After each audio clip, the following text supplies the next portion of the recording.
2011 was an eventful and daunting year, of course, for the capital markets in general, and it was no different for the insurance sector. Overall, insurance stock performance in 2011 was quite volatile, as seen here on the NASDAQ Insurance and AM Best Global Insurance Indices. Looks a bit like a topographic map of the Tour de France, doesn't it, with steep hills and deep valleys.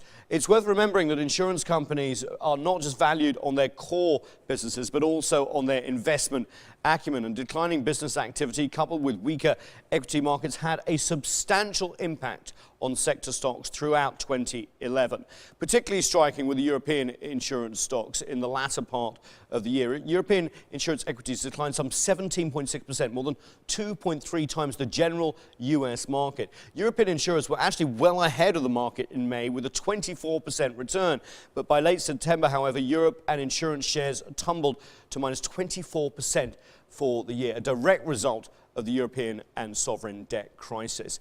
News was even worse, unfortunately, in the Asia-Pacific region, where insurance indices were down over 24% as local and economic conditions and unprecedented cat losses, like in Thailand, were compounded by gloomy economic news from the US and Europe. Despite all the negativity, though, the US insurance sector ended 2011 essentially unchanged, much like much of the broader stock market here. As we move through 2012 and economic activity begins to improve, so too should the demand for insurance. Interest rates, remember, remain fairly low, and the fragility of the global financial system does not suggest tightening from central banks. This should add some measure of stability. In addition, there are signs that the US economy is improving, which may provide some reassurance in other parts of the globe. Still, many of the challenges of 2011 continue into 2012, including the vagaries of local and regional economies.